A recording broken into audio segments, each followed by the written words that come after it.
এই পাতাটি প্রতি রাতে একবার করে যদি ফুটিয়ে খেতে পারেন, আপনার কঠিন ও জটিল রোগ থেকে আল্লাহ আপনাকে হেফাজত করবে।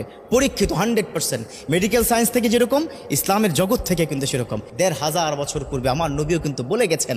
এবং এই পাতার গুণাগুলো আপনি কল্পনাও করতে পারবেন না। অনেকের ঘরে কিন্তু এই পাতা আছে, আমি বললে আপনি আশ্চর্য হয়ে যাবেন। দেখুন, বর্তমান সময় বিভিন্ন জটিল রোগ কিন্তু আমাদের তৈরি হচ্ছে। অনেক রোগ এখনও ডক্টররা ওই রোগটার আইডেন্টিফাই করতে পারে না।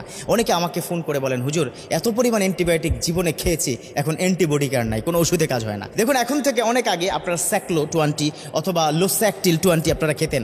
আজকাল কিন্তু 20-তে কাজ হয় না, 40 খেতে হয়। দেখবেন কয়েকদিন পর 40-তে কাজ হবে না, 80 খেতে হবে। এটাই হচ্ছে নিয়ম। অর্থাৎ পৃথিবীতে যত কিছু আবিষ্কার হয়েছে প্রত্যেকটার কিন্তু সাইড ইফেক্ট আছে, কিন্তু ন্যাচারাল কোনো বিষয়ের সাইড ইফেক্ট নাই। আলহামদুলিল্লাহ, এমন এমন পাতা আল্লাহ পাক দান করেছেন যে পাতার গুণাবলীতে আপনার পেটের যত সমস্যা আছে সেটা সমাধান হবে। তবে হ্যাঁ, এই পাতার যে গুণাবলী আপনি কল্পনাও করতে পারবেন না। এই পাতাটি কিভাবে আপনি খাবেন সেটা আমি আপনাকে বলবো। ডায়াবেটিসের যারা রোগী আছেন না, এখানে অনেক মুরব্বী, অনেক মুসল্লি যারা আছেন, আপনারা প্রচন্ড পরিমাণে ডায়াবেটিস, আপনাদের ইনসুলিন নিতে হয়। ইনসুলিন এত পরিমাণকে নিতে হয়, আগে ছিল 10, সেখান থেকে হয়ে গেছে 20, এখন 25, কারো 40+ ইনসুলিন কিনতে হয় 2 বেলা। আমি বলবো 2 বেলা এই পাতাটা খান, ধীরে ধীরে ইনসুলিন কিনতে হবে না। এই পাতাটা যদি আপনি 2 বেলা, আমি যে নিয়ম বলবো সেই নিয়ম অনুযায়ী যদি আপনি খেতে পারেন, ইনশাআল্লাহ তাআলা আপনার কোনোভাবে আর ডায়াবেটিস থাকবে না। যেমন আপনি 6-7টি পাতা সুন্দর করে ছিঁড়ে 250 মিলি পানির মধ্যে কমপক্ষে 10 মিনিট আপনি ফুটাবেন। ফুটিয়ে দেখবেন যে পাতার একটা ডিফারেন্ট কালার হয়ে গেছে,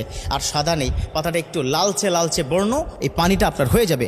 তখন এই ফুটন্ত পানিটা যদি আপনি খান, আপনার অ্যান্টিবডি তৈরি হবে। অনেক জটিল রোগ আছে, যেমন আমাদের কিডনি প্রবলেম, তাই না, আমাদের স্টোমাকের প্রবলেম, ডিজিজ আছে, বদহজম আছে, এই পাতার কারণে আল্লাহ পাক হেফাজত করবে। এখানেই শেষ নয়, এই পাতা শুধুমাত্র আপনি জাল দিয়ে বা ফুটিয়ে পানি খাবেন এখানেই নয়। এই পাতা যদি আপনি বেটে আপনার ব্যথার জায়গায়, যেখানে আপনার আঘাতজনিত ব্যথা অথবা ক্ষত হয়ে গেছে, অথবা আপনার কোনো কারণে আপনার এই জায়গাটা ব্লেডে বা কোনো কিছুতে আপনার এটা ছিলে গেছে বা ছিঁড়ে গেছে বা কেটে গেছে, সেই জায়গায় আপনি এই পাতাটা বেটে দিয়ে দেন, ইনশাআল্লাহ তাআলা ব্যথা দূর হয়ে অ্যান্টিবডি তৈরি হবে।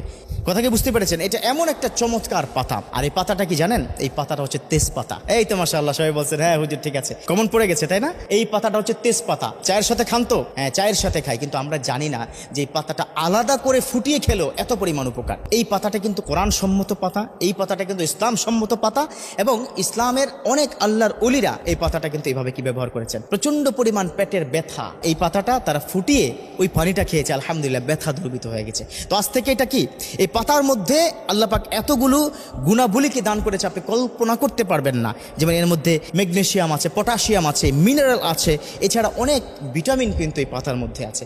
আসুন এই পাতাটা দৈনিক অন্তত একবার, চায়ের সাথে তো খাবোই, চায়ের বাইরেও আমরা ফুটিয়ে এই পাতাটা খাবো, এই পাতার রস আমরা খাবো, এই পাতার পানিটা আমরা খাবো। আল্লাহ পাক প্রত্যেককে এই পাতার গুণাবলী সঠিকভাবে শারীরিক উপকারের জন্য যেন আসে তৌফিক দান করুক। আল্লাহ আমাদের প্রত্যেককে ভালো রাখুক, আমিন।